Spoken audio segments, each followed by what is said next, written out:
allegiance to the flag of the United States of America and to the republic for which it stands, one nation, under God, indivisible, with liberty and justice for all. Thank you. Thank you. It's amazing when I stand up here, I lose my voice.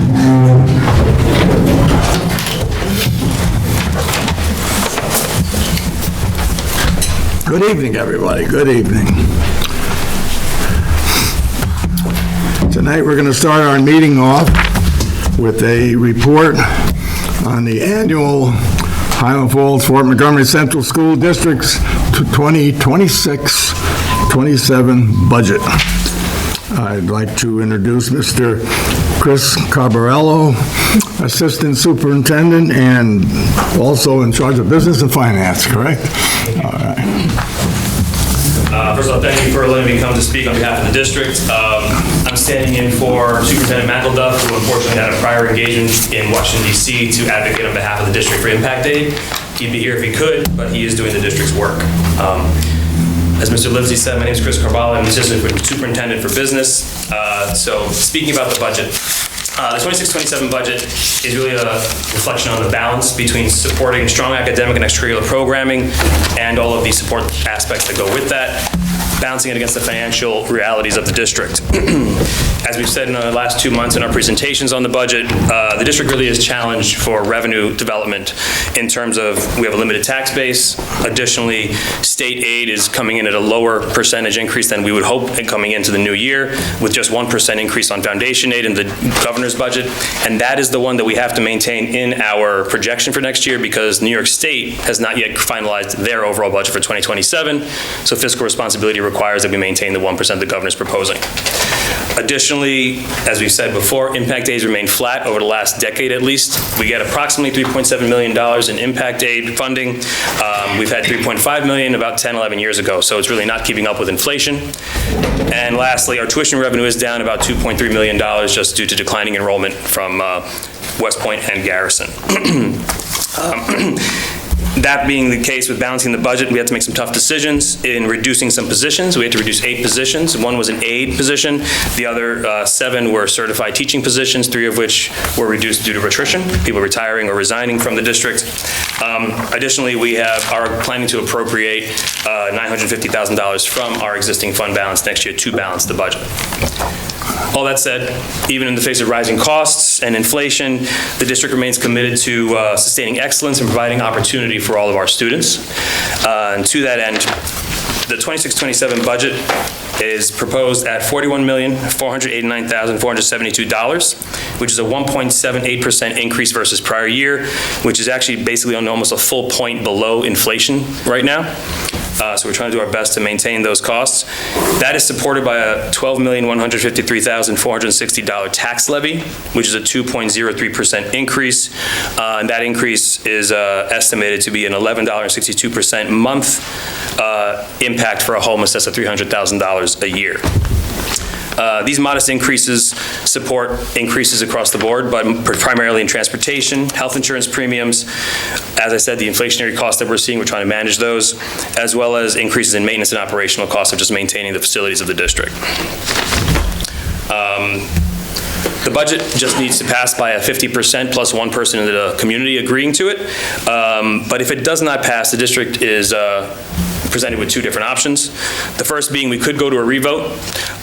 Revotes will typically occur in districts when there is something in the budget that stands out that the community is saying, you know, we actually don't like that particular thing, and they're hoping that the district can pull that out. We really don't have that in this case. Just to make everyone aware, we've really already made a lot of cuts. We're presenting a budget that we think is fiscally responsible and frankly at a very low increase versus prior year. Plus a revote would be $10,000 to $15,000 in cost, which is an additional cost on top of what we would typically want to spend on that. So in the event of going to a contingency, there's a couple things we would have to do by New York State regulation.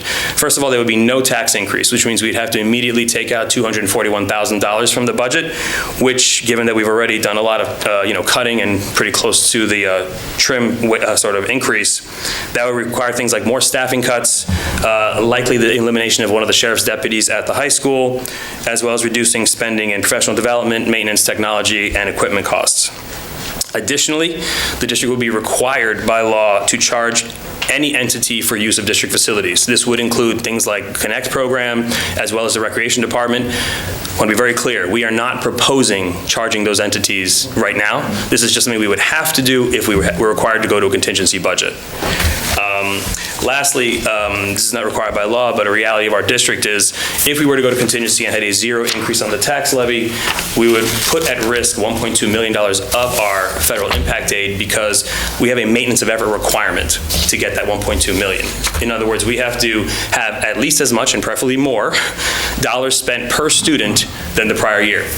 The key factor we can control is the tax increase. There's a lot of other factors in this calculation that the federal government gave us for this. And again, if a tax increase of zero would really put at risk that $1.2 million. With that, thank you for your time. If there's any questions, I'm happy to take a few. You went through a lot rather quickly there, so. Yeah, I'm from the Bronx. I talk kind of fast. If you can answer some of these questions, okay if I ask a few? Please. The enrollment being down from West Point, do you happen to know the numbers? If you don't know them, go ahead. Yes, so we're projecting about 130, 135 students next year. A number of years back in the 2018-19 year, it was over 200. Hi. So that I was on board at that time, so I remember it, yeah, okay. Any questions? No, sir. Mr. Corbella, I thank you very much for your Appreciate your presentation. time, everyone. I have a few leave behinds here. I can just leave on the seat. If anyone wants to take one to get a lot of the detail I just provided. Thank you. Thank you. Thank you. Thank you.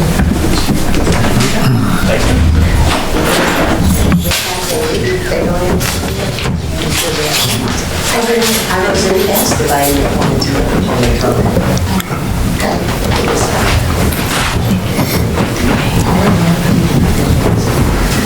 No, he didn't say public comment.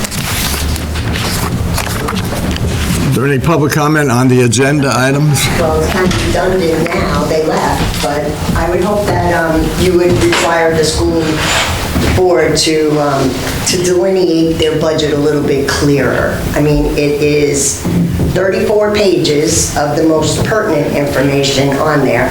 There are abbreviations, there are no key provided so that people can look at it and really decipher what the amounts are. They rebudget things year after year. I'm sorry, they all left the room. That's just ridiculous to me. But There were no questions, Annie. I understand that. I went to the public hearing and there were no questions either, but I Okay. was asked direct questions by the board and I would have liked the same opportunity. That's all. Thank you. Anyone else? I have the minutes of our last meeting. Do I have an approval? I'll make that motion. Second. All in favor? Aye. So carried, thank you. Communications.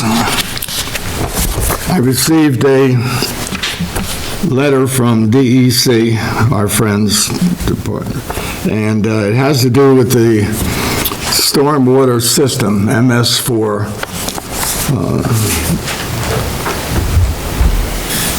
We were inspected or audited, and it was found that we need to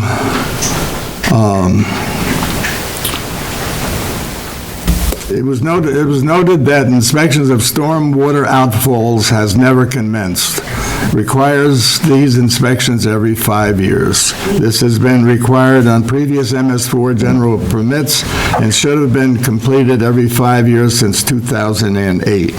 This is a violation of the permit, and of the outfall inspections must be performed at least once every 5 years and should commence immediately.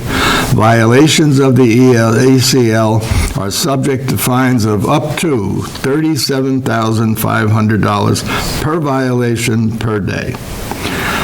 I passed this letter on to our highway department, who is we'll say in charge of this, and he is going to send 2 of his employees to an MS4 clinic, school, whatever you might call it, and then they will do the inspection and do the paperwork, and we'll send that off to EFC before July the 1st. It's got to be done. So Greg has this, he has a plan to send people to school and get it done. To be clear, in the past, engineering firms have done these for us for the most part. Is that correct? They normally do the MS4 traditionally over the years, was it Lankin Tully and all that? You're asking a lot of guys. We have a program called Diamond Maps. Kelly just sent the invoice today. I think it's $400 for unlimited users for the year. You can take a cell phone and you're accurate to probably within 10 feet, recording a point, taking a picture of it, putting in some notes and whatnot. They're not happy with that.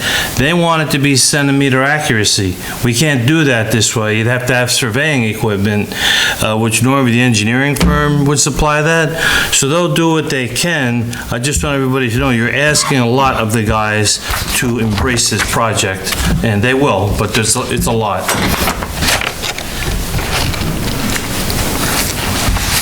I also received a letter from Senator Skoufis, and it has to do with this new project called Southgate Flats.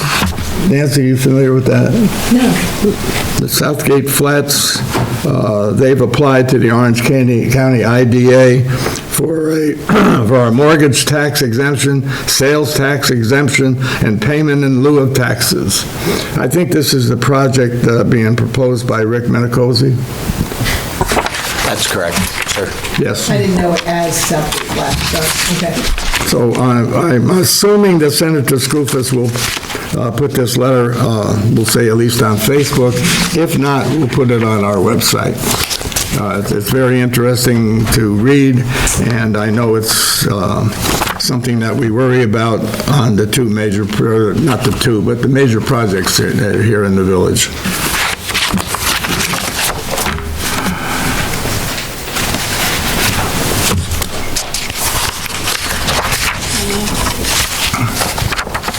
I also received from the AOG their plan on marina acquisition for the Highland Falls acquisition, the marina, and again, this is a couple of pages of stuff. Well, I'll try to get it on our Facebook page or our web page, but it explains what they think about doing to acquire the Highland Falls marina. Yeah, I don't know if all of that should be the public facing as those discussions continue among the various government entities. And which one, Skoufis's letter or no, this one? Skoufis is fine. The AOG correspondence. Okay. Well, then it's available. Right. It's Just available because out of my office. there's certain dialogue still going on. Right? Have you seen it? I thought you sent it to, someone sent it to me. I try to send everything to you. Pretty sure you sent it to me, sir. Okay, Can I ask a question? sure. Maybe a silly question, but would the town ever be interested in that property? In acquiring that property? Before they bring it to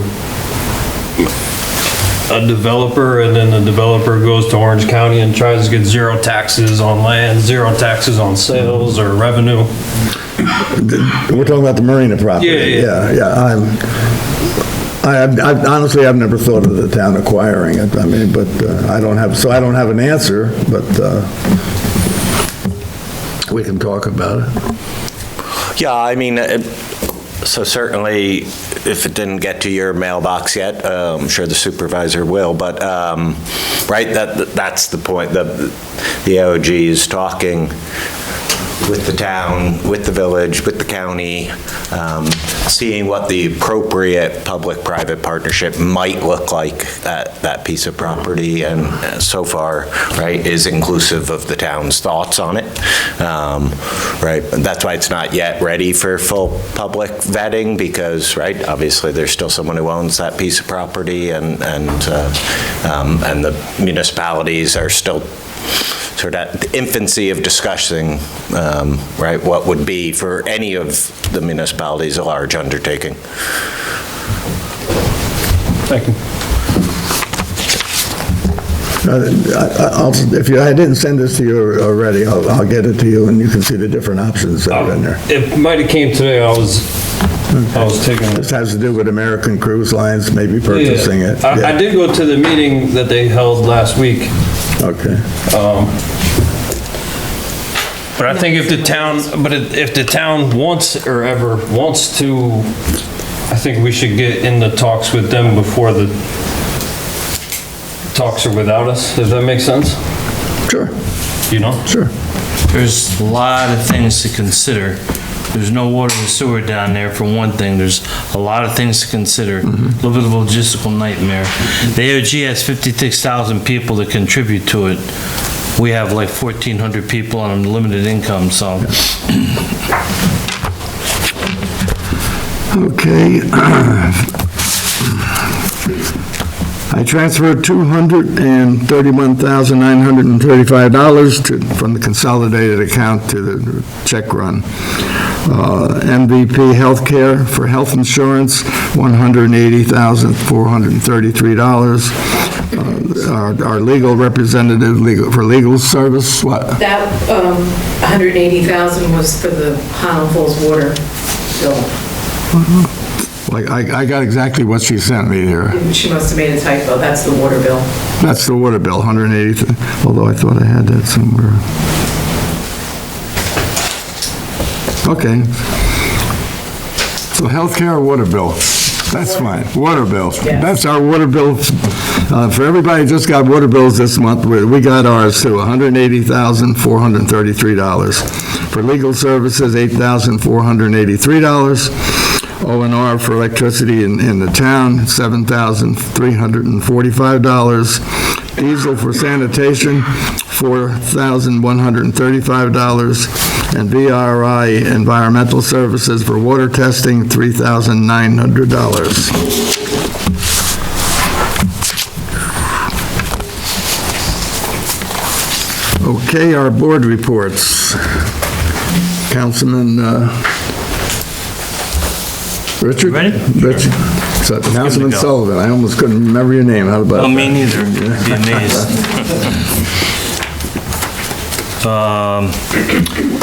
So, not too long. Before you start, welcome village board members. Yes. I appreciate you being at our meeting. Yes. So, pleasure stuff first. Fort Montgomery Battle Site is open. They're open from Wednesdays to Sundays until October, till almost the end of October. Saturday, I attended a Peggy Shippen lecture. She was Benedict Arnold's wife, presented by Char Weigel of Westchester 250th in the first person. We advertised it. It was very well attended, a very nice event. I don't know if we're meeting again the end of this month, so I'm going to read off a couple other things that they're having before July 4th. On Saturday, May 23rd, from 10 to 4 p.m., 10 a.m. to 4 p.m., 18th Century Games and Toys. This is all on the Battle Site website. Saturday, June 6th, 10 a.m. to 4 p.m., Rolling the Dice, Revolutionary War gaming experience. Saturday, June 13th at 1 p.m., Suffering from the Crown to Hudson Valley Loyalists and the Violence of Revolution. That's a pretty interesting topic. We have some people at the Battle Site that are experts on loyalists. I didn't know what a loyalist was till about 5 years ago. I know now. Most of them didn't do too well after the Revolutionary War. And Saturday, June 20th, from 11 a.m. to 4 p.m., wood joinery in early America using carpentry techniques from back in the 1700s. So, moving on to our Sit and Chat series. I missed Susan Brahm's library presentation about the library last week. I know it was well attended, and I thank the center, Agnes Safori and Ann Molina and John Flynn for continuing to put those on. I look forward to the next one by Dr. David Baker, Wednesday, June 3rd at the Legion Hall at 6 o'clock.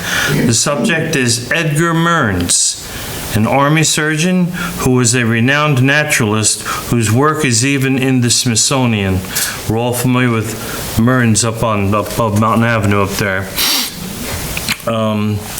The CEAC, I see Olga's here, and I'm glad for that, had an event at the library last week that I could not make involving resiliency flood mapping in the Highlands. I hope Olga can offer a few words about that later on, because I wasn't there. Garrison Pond, where I live. Saturday, we had on a nest, one cygnet was underneath the wing of the swan. Yet this morning, there were two, and about noontime today, the male was parading around with 5 new cygnets as the female sat on the 2 unhatched eggs. She got out and swam around with them.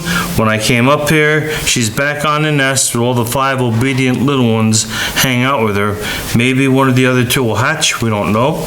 And along with that, I saw an osprey catch a fish today. There's a couple of blue heron down there and an occasional cormorant. I'm not sure if Solitude has treated the lake yet. We asked him to hold off because I think it's called coontail, is first food for the swans. So we asked him to give it like a week or 2 until they're swimming around so they have an adequate food source before they treat the lake. So they might be holding off at my request.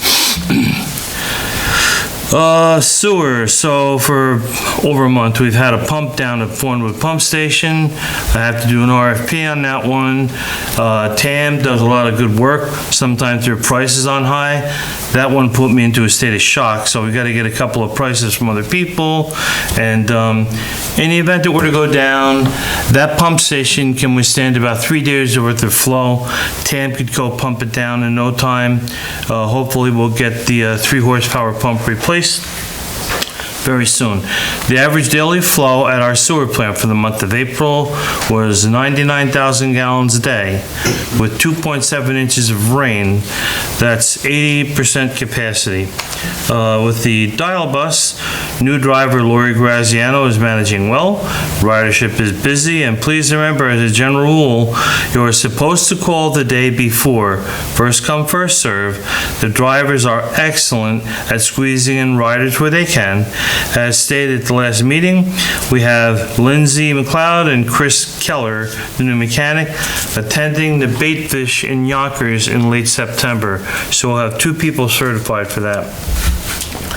With the DPW, I'm helping out a little bit, as Lindsay's going to be out a few days this week. We've had a good number of sanitation truck breakdowns.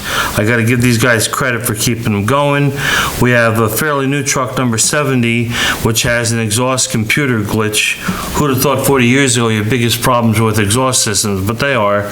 They took it up to phase 2 last week, and it's being worked on. Hopefully they can rectify that. The gang, I know they're working on Mine Road. I saw in Peacedale Cemetery, they did a nice job putting a new catch basin in, and I think they may have paved that today at the intersection of Peacedale Cemetery. I know they're chinking and doing some framing grates around. I think Brooks Park is all ready to go. I think that's about it. I know there was a emergency repair last week on Edmund's truck. Our new mechanic is ambitious. He's very good. He put an engine in Aaron's truck from soup to nuts. I was impressed by that. So they're doing well up there. And I don't know when we're going to talk about it, but I did go last week with Greg. I went hiked up to Bull Tower to review the assets up there that's on that cell tower. So the cemetery committee, I've contacted them. If we can use your office tomorrow night, because I think there's court tomorrow night, so we can't use this room. Is that? They changed to day court. It'd be daytime. There's no court tomorrow night? Court tomorrow night. I tell you, I can't keep up with these people, you know? There's no more night court. No more night. Okay, all right, so we'll be here then tomorrow night. And I think there's about 5 or 6 members coming. And thank you, Mary Jane, for putting in the paper, because we acted on this cremain section like 4 years ago, but nothing's actually delineated. It will be within the next 6 months. We'll take care of that. And with the building department, I have 24 permit applications are received, 12 permits are issued, 9 operating permits are issued, 28 certificates of compliance, 50 building permit inspections, 22 fire safety inspections. Nobody likes fire and safety inspections, but they're required by law and they're getting done. They weren't for a long time. They're getting done. 14 violation notices were issued. 21 violations were closed out. 5 municipal searches. I know Gabby's working on one now. She's 2 days into it. 1 planning board application and 11 FOIL requests. And the only other thing I have to say about the building department, I had a little thing I had to say at the last meeting. If anybody wants to or cares to from the village board, I have a copy of the agreement signed between Joe D'Onofrio and Thomas Murphy back in 2002. Andy might have been on the board. It's a good agreement, and you have to read it to see what direction you're gonna go, because there's provisions in there that you're bound to. And that's it. Thank you. Councilman Leahy? How's everybody doing? Thank you to the West Point Spouses Club. They just gave the rec department $2,000 for the summer rec program this year. Baseball and softball, they're still going for the foreseeable future on their nice fields. Lacrosse is still going. And that's pretty much all I have for me today. Councilwoman Scorbett. Thank you, Mr. Supervisor. First of all, ambulance calls for the month of April. The most calls since I have been on the board. So we thank several members because we're going to talk about a couple ambulance items later. So thank you very much for everything that you've done in April. There were 76 calls that were dispatched. 70 of those calls were answered, and it was half and half that there was, a rig was already out, and there was no second crew or ambulance, and then, so of 6 that were left, 3, team was already out, and then 3 where there was just no driver or EMT available. They were almost all, one was handled by Stony Point, one by Garrison, the rest by New Windsor Cornwall Ambulance. For coming up this month for zoning board and planning board, the zoning board will meet on the 20th of May, and they have the public hearing for 195 Main Street, which is the old HSBC building, right across from Seatown, for a variance applications public hearing. That's what's on their agenda. I don't have the agenda for planning board, but they have several ongoing projects that will likely be discussed. Actually, so a public hearing for MJRM management. So that is to the left of the old IGA, where they want to add an additional floor. They want to put a 3rd floor on that building. So there'll be a public hearing for that. It's a New York Forward project. And then I think they have got 479 Main Street settled for now, that the timing of their sign off by the building department to when it's time for certificate of occupancy instead of signing off on the site plan, so that they can get their parking taken care of. And that's what I have for those things. You have, for Highlands Together We Decide, you have 5 more days to put in your choice of projects. And the whole project itself, Highlands We Decide, will be Highlands We Build. And Olga, I'm going to assume you're going to say something about that. Okay. Thank you. By the end of the meeting.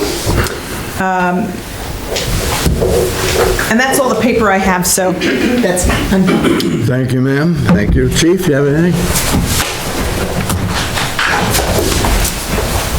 The police department stats for the month of April: we handled 676 calls for service, initiated 107 traffic stops, issued 82 tickets, made 1 arrest, handled 5 cases, and 5 motor vehicle accidents.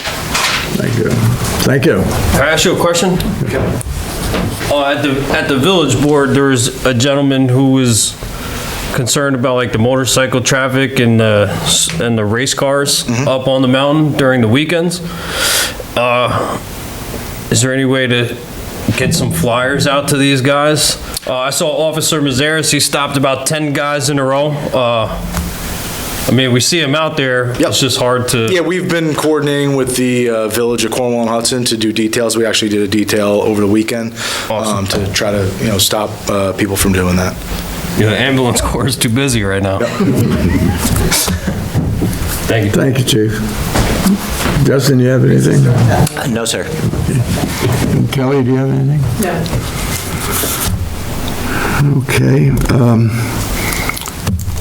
Our captain from the ambulance corps, Jeff Gathers, is here, but before he gets up and just gives us a little speech, I appreciate seeing your members here backing you up. And I would also appreciate if, young man, would you stand up and tell us who you are and how long you've been with the ambulance corps? Yeah, it's the red hair. It's always the red hair. Nicholas, I've been with the ambulance corps for about a year and 8 months. About a year you've been with us? Yeah. Thank you. 8 months. Thank you. And you work as an EMT? As an EMT. All right, good. Driver, I suppose. Yeah, gotcha. EMT with me, yeah. Okay, thank you. Young lady?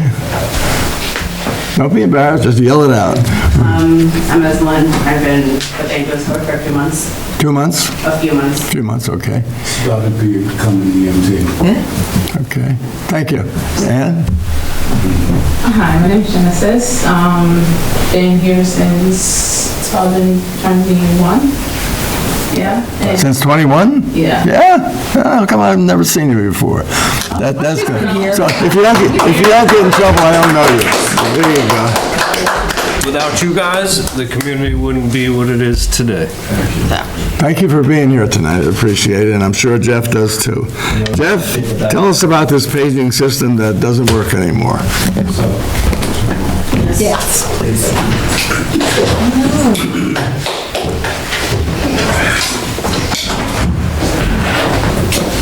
So the current system that we have is antiquated.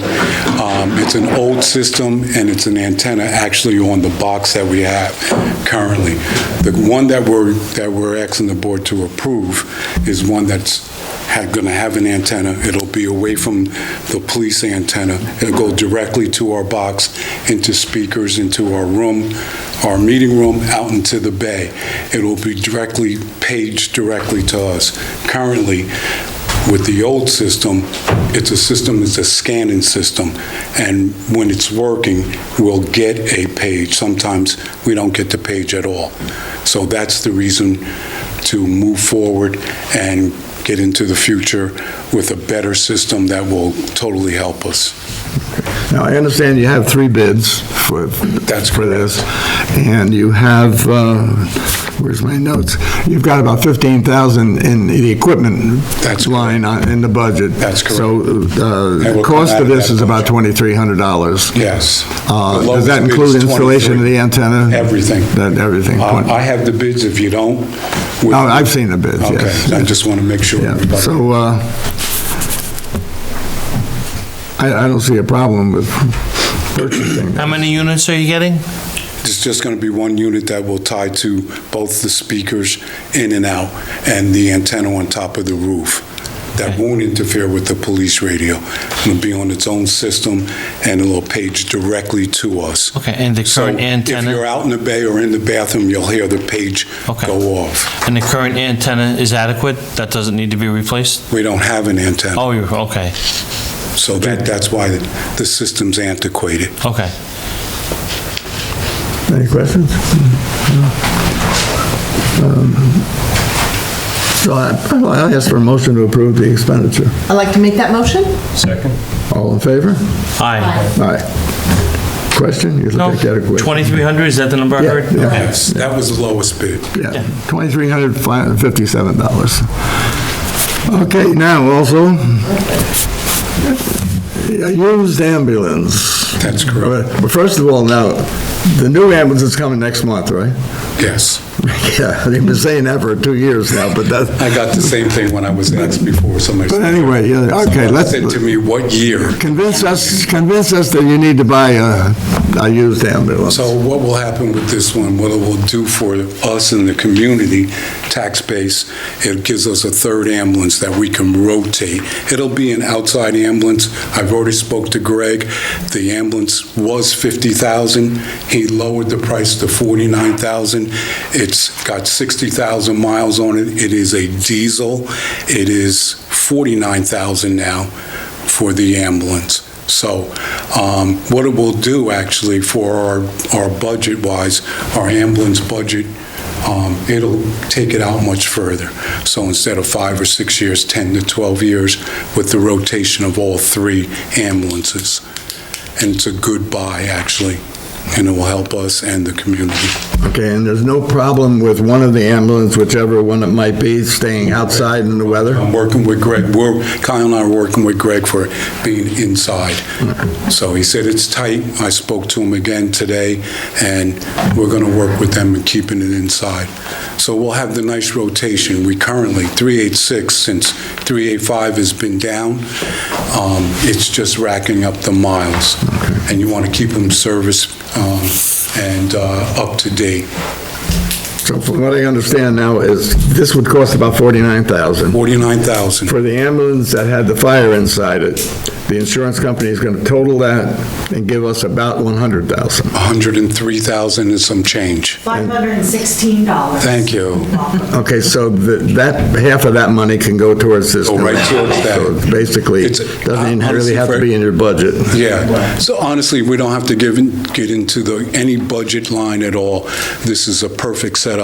Actually, this is really a great deal. And it's a diesel, and they last longer. It is a 2014, it is a Chevy G4500 diesel AEV Tomahawk X Series model type 3 ambulance. Okay, now I assume we're going to have to do some painting on it, right? They're going to do that. Oh, they're going to do everything that we need to it except fill it up, which we'll do.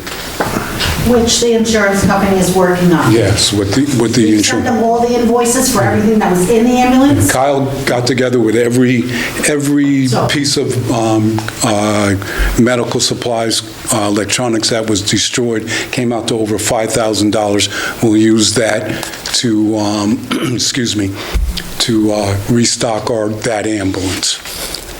Just to remind the folks at home and maybe somebody in here, the ambulance that we're talking about, the insurance company is going to cover, had a fire, an electrical fire internal in the ambulance. It was on a call. It created a bunch of havoc, but nonetheless, once the insurance adjusters saw it, they totaled it, and therefore we're going to get $100,000 plus. Yes, it took us some time to get there. My crew here were the crew that was on when the fire happened, and they actually got the patient out safely. They were on the highway, and Nick took care of the putting the fire out. I tried to save it. I mean, I got that extinguishers. And with that being said, the fire extinguisher, for people that don't know, that material that is released in it, once you do that, it's done. Everything in it, it's very corrosive. Talking to Danny and everybody else in the business with AEV, who was our dealership, said the same thing. You have to take the whole thing apart, the whole cab, all the electrical lines, because you don't know where it started and what happened with it. So, unfortunately, that was our older ambulance. Yes, it was a 2009 with the sliding door that we worked on forever. Yeah. You got a good crew. Yeah. You got a good bunch. Yes. Very proud of this group. What do you think, Ward? I got a question. Sure.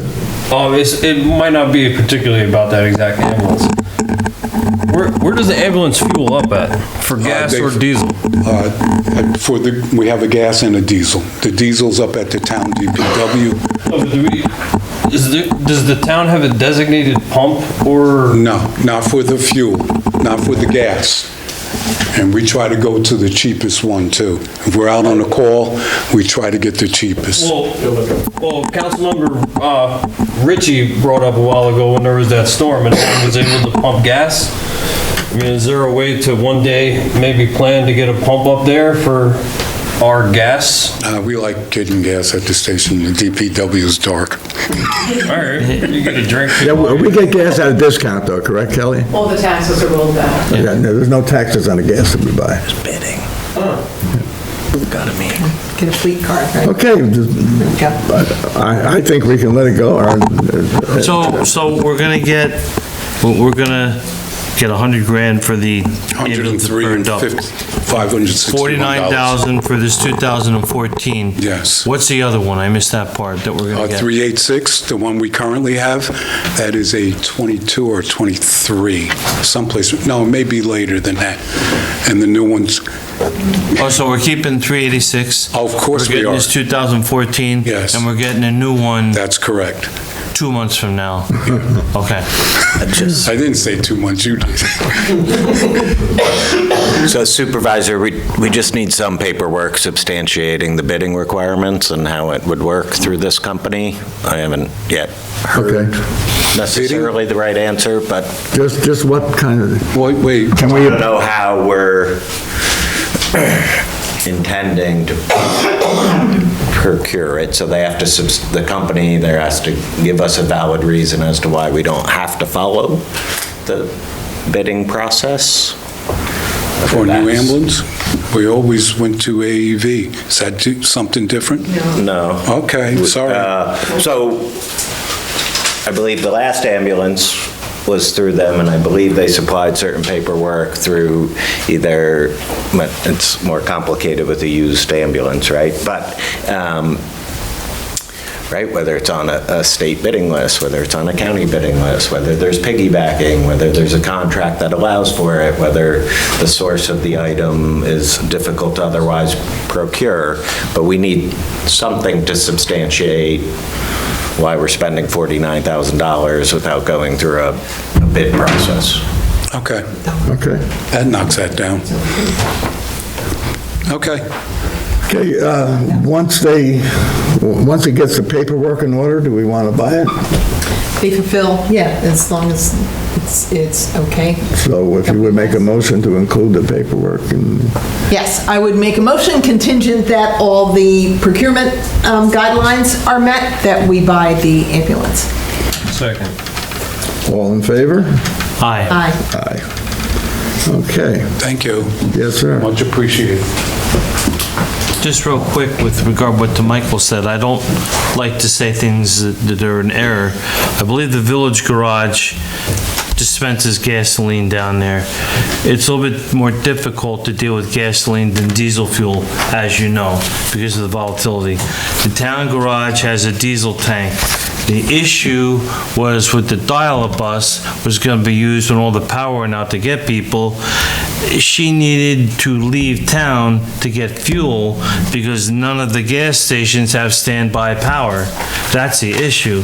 And I got to tell you, we talked about what does and doesn't have standby power. They do down at the ambulance corps. They have a propane generator and that they can have standby power with. Their propane tanks are full, so they were ready for that day.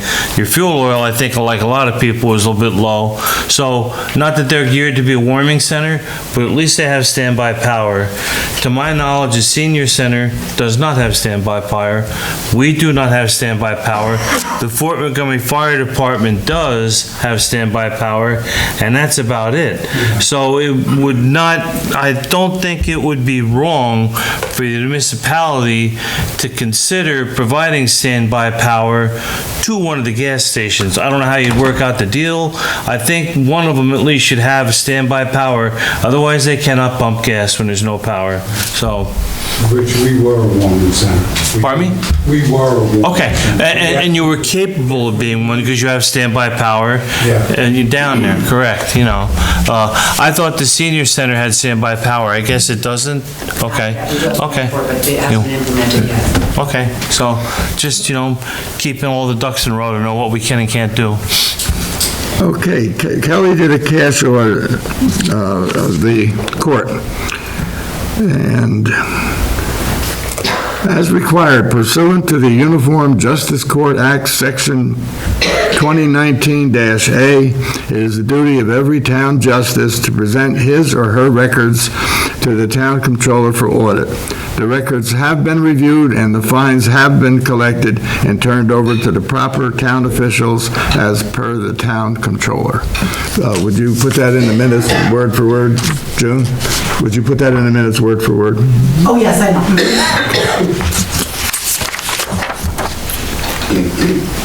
Okay, it looks like our joint meeting with the village and town boards is going to take place.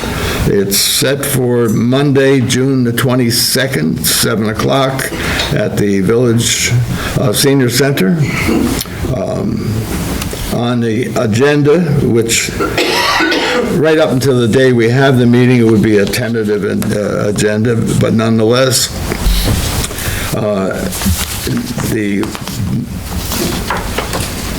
if there's any town business to be done, it'll be done at the beginning of the meeting. Any village business will be done at the beginning of the meeting. And then we'll go into discussion on shared services. So that kind of covers recreation, planning, zoning, sanitation, and the building department. An ambulance. An ambulance. Yeah, well, these are the things that we'll be looking into and discussing. So there's plenty that we could have to talk about, and it'll be, Michael is the first one that suggested this. Damn. So I might put him in charge of the meeting. Don't do that. Okay. So, any questions on that? Okay. And that's on a regular meeting night for us. And talking about a regular meeting night, our next meeting night would be Memorial Day. Does anybody want to have a meeting on Memorial Day, or No, do you want to just cancel that? No, thanks. I make a motion that we cancel the meeting scheduled for Memorial Day. Second. Okay, all in favor? Aye. Aye. And I'm going to ask for an executive session when we get to the end of this meeting. I'd like to hear our advice from our attorney on the communication tower on Bull Hill, and also on ambulance personnel. General public comment. Anybody got anything? Olga, I know you got something. You're sitting there. Councilwoman Sporbert kind of talked me into this. Yes, we are closing out the ballot on the Highlands Together We Decide. I'm sure everybody's delighted to hear that we won't be bugging anymore. And I've asked our, what we call the organizing committee, a group of people that were brought together from representing diverse aspects of the community way back in July when we launched. We're getting back together on the 20th of May. We're going to go through all the ballots together and count them all and kind of see where the votes land and begin to plan the final public event where we will make all of the announcements and kind of lay a map for going forward. I do want to mention that one of the remaining things that we're still planning to do is we have a photo contest that's been ongoing. We haven't pushed it very hard because I've been kind of busy with bugging people to vote. But yeah, there is an open photo contest, and it's for people to submit photographs of those things that they love most about the town, the village, the fort, the whole thing. And there's 3 categories. It will all be online. Again, I'll republish it online so everybody has the information. But we do have some submissions. We're looking for some more. And so at our closing event, which we will have towards the end of June, we'll have a winner announced at that point too. So that's kind of that. Any questions? Any questions, anybody? There's that meeting on the 20th. May 20th? Yes, well, it's for the organizing committee, so, yeah. It's Not open to the public. Not necessarily open to the public at this time. Okay. Anybody else? Any questions? Anything? I have a couple of things. Sure. Fun stuff. And I'm going to actually speak for Ty King because he's not here, talking about the Juneteenth. The first thing I want to mention is that the Donna Donaldson Sensory Garden is open and ready to enjoy. That's located behind the Senior Center at 15 Drew Avenue, and that's for anyone in need of a quiet space or a moment of respite. I do want to thank my son, not being biased, but I do want to thank my son for volunteering his time, because Mrs. Donaldson was such an influence of service to our children in this community. Nancy, you were there when we actually started that garden. You did a lot of painting with us. It was really a labor of love. And she raised children to do the same, so it's an exciting space. And it's actually more beautiful this year. We have new swings. We have a lot of new stuff over there. On Ty's end and my end, the parade, Juneteenth parade, is Saturday, June 20th at 11 a.m., and it is confirmed that the Buffalo Soldiers Motorcycle Club will be there. Friday, June 19th, the Wellness Workshop at the Legion from 9 a.m. to 4 p.m. And Saturday night, June 20th, 6 p.m., is the 10th Annual All-White Affair and Veterans Resiliency Awards Gala. That'll be at the Bear Mountain Inn, Bear Mountain, New York. Live music, and 15 veterans will be award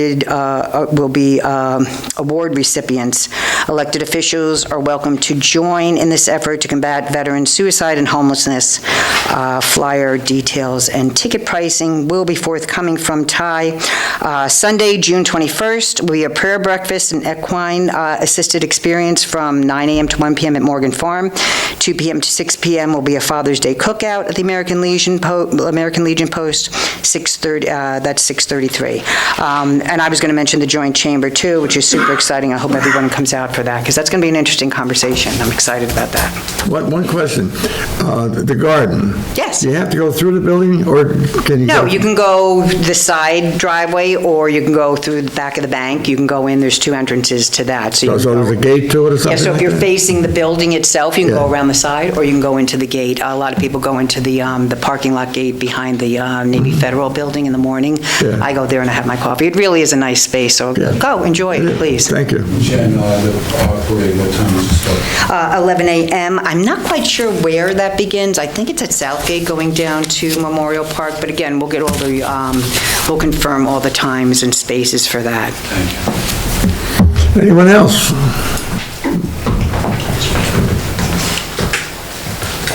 Don't be so happy to see me, Bob. Hi, Annie Scott, Fort Montgomery. I agree, Michael, it'd been nice to have a marina access owned by the municipality, but, unfortunately, that, pardon the pun, the ship sailed with the Fort Montgomery Marina. I can't see the town having an interest in purchasing a marina in the village, to be honest, but that's just my opinion. Since there was no comment for the school board, I want to make it clear, my questions are not implying any improprieties at all, but I've looked at that budget line by line by line, and Rich, you sat on that board. They can't tell me that there's not a pencil to sharpen. They just can't convince me of it. We should be an all-inclusive school district. Mr. Miguel Duff last year implied that the reason we were not was because we didn't have the room. And we all know the building on Mountain Avenue is sitting there to just decay year after year after year. How many years has that building been empty now? 2010, we closed it. It's reprehensible to me. They have, now an estimated $6.8 million of our taxpayer money in coffers waiting for West Point to say, we're not giving you impact aid. They're never going to stop giving this community some type of finance. And they don't just give impact aid. They've given, this year it's over $8 million. The state is giving $19 million. We could be getting that money through grants and through an astronomical number of avenues, financial avenues, to create a better school district than we have now. Garrison kids, Haldane falls in the 20%, just like O'Neill does, in the top 20% of schools in the state.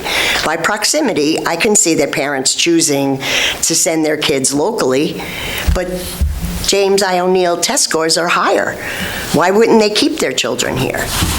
The nice fields didn't do it. The fields are beautiful, however, I don't see that they're commandeering us any better students or more students. It just doesn't make sense to me that we live in a community of 1,400 people, and we have a school budget of over $41 million. I don't care if we're on the hook for $5 million of that. We're on the hook for $12 million. Why is that budget the way it is? I just don't understand, and I think I need a key so I can see what the abbreviations mean, but I will post every day going forward what they pay for each and every avenue of that budget. Thank you so much for your time. Thank you, Annie. Anyone else? Anyone else? I'll ask for a motion to go into executive session to discuss West Point Tower and Ambulance Corps personnel with our attorney. Make a motion. I'll second. All in favor? Aye. We will not be returning after the executive session.